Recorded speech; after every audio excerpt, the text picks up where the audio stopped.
پیارے پاکستان کے پیارے پاکستانیوں، اس ویڈیو میں بات کریں گے اس خاتون کے بارے میں۔ اس خاتون کا تعلق نون لیگ سے ہے۔ یہ نون لیگ کی ایم پی اے رہ چکی ہے 2008 سے لے کے 2018 تک۔ 10 سال یہ نون لیگ کی ایم پی اے رہی ہے، پنجاب اسمبلی کی ممبر۔ نام ہے اس کا رحیلہ خادم حسین۔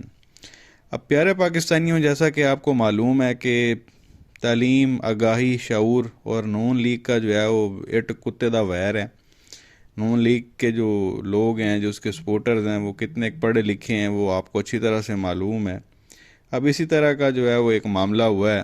ایک ٹی وی چینل پر جو ہے یہ خاتون موجود تھی، اس کو بلایا ہوا تھا ایز این، آپ کہہ لیں کہ اینالسٹ۔ یہ اپنا جو ہے وہ تجزیہ دے رہی تھی اور اپنی جو ہے وہ پارٹی کو سپورٹ کر رہی تھی، نون لیگ کو۔ تو کافی زیادہ جو ہے نا یہ الیکشن کو لے کے آر ٹی ایس کی اس عورت نے رٹ لگائی ہوئی تھی کہ جی 2018 کے الیکشن میں جو ہے وہ آر ٹی ایس یوں ہو گیا، آر ٹی ایس بیٹھ گیا، پھر آر ٹی ایس چل پڑا تو پھر دھاندلی ہو گئی، تو پھر آر ٹی ایس کی وجہ سے پی ٹی آئی کو جتوا دیا گیا۔ آر ٹی ایس تقریباً یہ 5 منٹ میں اس نے کو 50 بار آر ٹی ایس جو ہے نا اس نے لفظ یوز کیا ہے۔ اب اسی پروگرام میں جو ہے وہ پی ٹی آئی کے عثمان سعید بصرہ صاحب بھی موجود تھے۔ تو جب عثمان سعید بصرہ صاحب کو بولنے کا موقع ملا تو انہوں نے صرف ایک چھوٹا سا سوال کیا اس عورت سے اور کہا کہ بھائی یہ میری بہن جو ہے وہ پچھلے 5-10 منٹ سے اس نے جو ہے وہ آر ٹی ایس لگایا ہوا ہے، تو میری ان سے گزارش ہے کہ یہ بھی بتا دے کہ آر ٹی ایس سے بنتا کیا ہے، R T S in alphabet سے بنتا کیا ہے۔ اب یہ عورت 10 سال جو ہے وہ ایم پی اے رہی ہے نون لیگ کی، پنجاب اسمبلی کی ممبر، اور اس عورت کو یہ نہیں پتا کہ آر ٹی ایس سے کیا بنتا ہے۔ اور پروگرام میں اس نے آر ٹی ایس کر کے شور ڈالا ہوا تھا، جی آر ٹی ایس بیٹھ گیا، آر ٹی ایس چل گیا، بٹھا دیا، یوں ہو گیا، الیکشن پی ٹی آئی کو جتوا دیا، دھاندلی ہو گئی۔ آر ٹی ایس اور پتہ اس کو یہ نہیں ہے کہ آر ٹی ایس سے بنتا کیا ہے۔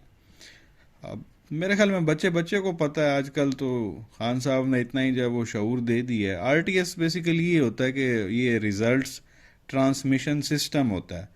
جب بھی کسی حلقے میں آپ کہہ لیں یا جرنل الیکشن ہو رہے ہوتے ہیں، تو جب شام کو ووٹنگ ہو جاتی ہے، اس کے بعد جو ہے وہ ریزلٹ کمپائل کر لیا جاتا ہے، تو وہ یہ ایک ٹرانسمیشن کا سسٹم ہوتا ہے جس پہ جو ہے وہ ریزلٹ جو ہے وہ بھیج دیا جاتا ہے ای سی پی کو، الیکشن کمیشن آف پاکستان کو بتا دیا جاتا ہے۔ جو وہاں کا جو وہ پریزائڈنگ آفیسر ہوتا ہے وہ بیسیکلی جو ہے اس سسٹم کے ذریعے ریزلٹ بھیج دیتا ہے ای سی پی کو، الیکشن کمیشن آف پاکستان کو۔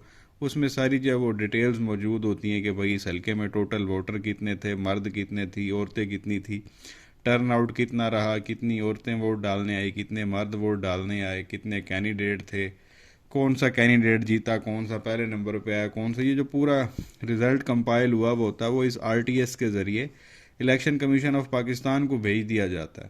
تو اگر یہ سسٹم ہی بند کر دیا جائے تو الیکشن کمیشن آف پاکستان کے پاس رزلٹ ہی نہیں جائے گا، اور پیچھے جو ہے اس حلقے میں جو مرضی ڈرامہ ہوتا رہے۔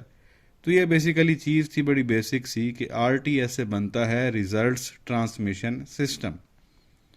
تو یہ ان خاتون کو پتہ نہیں تھا، لیکن آر ٹی ایس کے بہت زیادہ نعرے لگا رہی تھی۔ 10 سال ایم پی اے رہ چکی ہیں اور یہ ان کا علمی لیول ہے۔ اور بندہ جب بھی پروگرام میں کسی ٹاپک پہ گفتگو کرنے آتا تو پہلے اس کی تھوڑی سی تیاری کر لیتا ہے۔ پتہ وتہ کچھ ہوتا نہیں ہے، یہ آ کے بیٹھ جاتے ہیں۔ یہ ایک بار وہ تھا ان کا وہ تنظیم سازی والا، فیصلہ آباد والا، کچھ تو نام ہے اس کا بھی، طلال چودھری، وہ بھی ایک بار سی پیک کو لے کے بڑی لمبی چھوڑ رہا تھا، تو سامنے فواد چودھری صاحب بیٹھے ہوئے تھے۔ تو فواد چودھری صاحب نے یہی کہہ دیا تھا، یار یہ اتنے سی پیک کی کہانیاں سنا رہا ہے، سی پیک کر رہا ہے، اس سے یہی پوچھ لیں سی پیک سے بنتا کیا ہے۔